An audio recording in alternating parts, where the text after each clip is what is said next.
ষষ্ঠ শ্রেণীর বিজ্ঞানের তৃতীয় অধ্যায় উদ্ভিদ ও প্রাণীর কোষীয় সংগঠনের চ্যাপ্টারে আমরা পেঁয়াজের কোষ পর্যবেক্ষণ করব।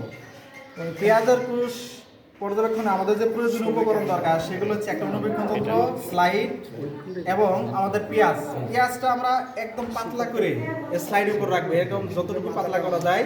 করার পরে এখানে আমাদের আয়োডিন সলিউশন দিতে হবে অথবা স্যাফরানিন দ্রবণ দিতে হবে। দেওয়ার পরে আমাদের অনুবীক্ষণ যন্ত্র সেট করবো। সেট করার পরে এই স্লাইডটা এই অনুবীক্ষণ যন্ত্রের যেখানে এই আলোটা পরে আমরা সেখানে রাখবো সুন্দর করে।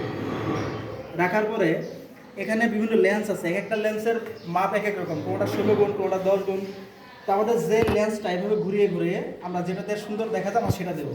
তো আমরা এই লেন্সটা দিলাম। দেওয়ার পরে এখানে দুইটা অপশন আছে, এটা 16 গুণ বিবর্তিত লেন্স আর মাপ পরিমাণ মতো আমরা এখানে তাকাবো। তাকায় দেখবো যে দেখা যায় কিনা। তো যেটাতে ভালো দেখা যায়, এখন দুইটার মধ্যে এটাতে ক্লিয়ার দেখা যায়, তো আমরা এটাতে দেখবো। তো এখন দেখা যায় যে একদম ক্লিয়ার পেঁয়াজের কোষগুলো যেরকম, কোষ তো খালি চোখে দেখা যায় না, এটাতে ক্লিয়ার বোঝা যায়। তো আপনি ইচ্ছাগুলো দেখতে পারেন যে কত সুন্দর পেঁয়াজের কোষ। দেখি স্যার একটু দেখেন, একটা ক্লিয়ার।